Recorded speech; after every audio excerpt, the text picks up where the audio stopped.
Bonjour à tous. Aujourd'hui, une nouvelle vidéo. On s'occupe d'un iPhone 10, erreur 9, impossible de le restaurer. Donc la carte mère, elle est déjà démontée.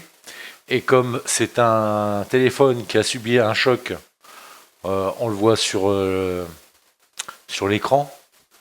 L'écran, il est... Le verre trempé, il est cassé, mais il y a des chocs sur les bords. Alors, là, le plus important, il est là. Il est bien éclaté. Donc, en général, erreur 9, en général, souvent sur ces modèles-là, on pourrait aller directement se pencher sur la NAND pour le problème, hein, une NAND défectueuse, hein, par exemple. Mais là, comme il y a un choc, on va tout d'abord séparer les deux cartes avant de s'orienter vers la NAND. C'est parti.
Conclusion de cet iPhone 10.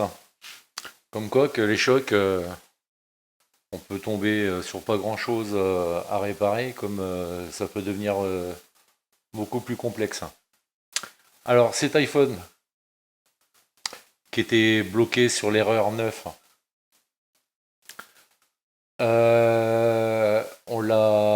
j'ai désassemblé les deux cartes mères sandwich directement, vu l'état de la vitre. Je vois qu'il y a plein d'éclats dans tous les sens. Donc j'ai désaccouplé. J'étais à la Nande prendre les valeurs autour, des valeurs diode, et je me suis aperçu, dans un premier temps, je vais le mettre sur schéma,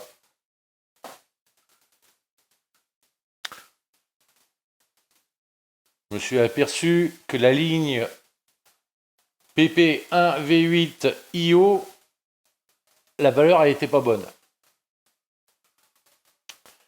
Donc j'ai enlevé la NAND dans un premier temps,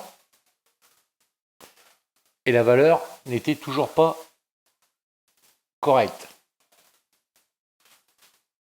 Donc comme il démarrait le téléphone, j'ai pas été plus loin. Là, comme vous voyez, on l'a sur la NAND, mais on l'a sur le CPU. Donc j'ai enlevé le CPU, je l'ai rebillé, je l'ai remis en place. La NAND, l'original, je l'ai rebillé, je l'ai remis en place. La valeur, elle était redevenue normale. Sur le 1,8 V IO, après rebillage du CPU, la valeur était redevenue normale. Par contre, la NAND, je l'ai remis en place, je l'ai rebillé, remis en place. Elle était toujours défectueuse, bloquée à 20%. Donc, j'ai demandé à un autre professionnel pour avoir une NAND assez rapidement, pour pas garder ce téléphone trop longtemps. Il m'a fourni une NAND très rapidement. Comme je ne lui ai pas demandé la permission pour donner son nom dans ma vidéo, je ne vais pas le citer. C'est la moindre des corrections de demander l'autorisation. Mais en tout cas, s'il voit cette vidéo, je le remercie grandement. Donc, j'ai reçu la nouvelle NAND. J'ai récupéré les numéros de l'ancienne NAND, tous les numéros d'identification des différents matériels qu'on a besoin pour que le téléphone fonctionne correctement, et pour l'activer, etc. J'ai reprogrammé la nouvelle NAND que j'ai reçue. J'ai remis la nouvelle NAND. Et là, on a pu le restaurer correctement. Et donc, fonctionnel. Je vous le mets en route. On va revenir.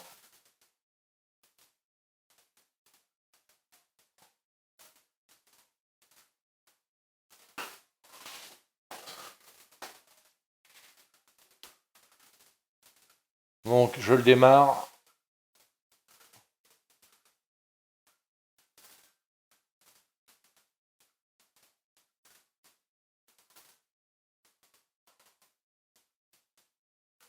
On voit, il y a une vitre trempée, mais elle est fissurée dans tous les sens et là il y a un bon choc.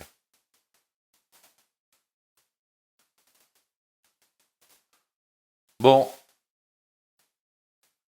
il démarre, il n'y a pas de souci. Français, configuration manuelle. Là, il est sur la partie activation. Donc, le numéro l'activation, elle se fait, il n'y a pas de souci. Mais comme le compte iCloud n'est pas désactivé, j'ai demandé à confrère de demander au client de désactiver son compte iCloud sur PC ou sur Mac. Vous accédez à votre compte, vous désactivez le compte iCloud du téléphone et comme ça, vous pouvez faire la suite. C'est-à-dire passer directement au paramétrage du téléphone sans passer, sans être bloqué sur le compte iCloud. Donc je pourrais pas vous faire montrer plus loin, mais il n'y a pas de raison qu'il ne fonctionne pas. Mais on attendra que le compte iCloud soit désactivé et on fera tous les tests. Peut-être qu'il peut y avoir le Face ID qui ne fonctionne pas et tout, parce que c'est possible. Hein. Il a quand même...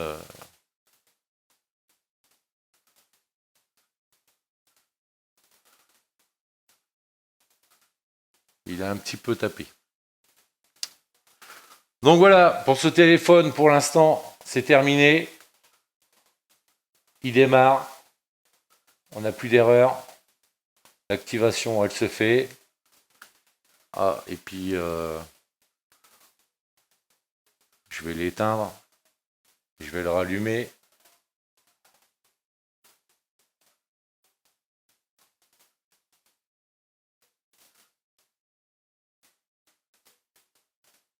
Je le rallume juste pour vous faire voir. Le Wi-Fi, il fonctionne, pas de souci. Sinon, j'aurais pas pu faire la phase d'activation et arriver sur la demande des mots de passe identifiants du compte iCloud. Voilà.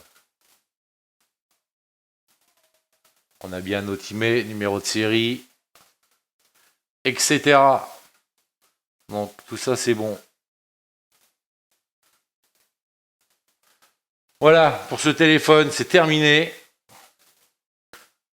J'espère que la vidéo a été intéressante et à la prochaine.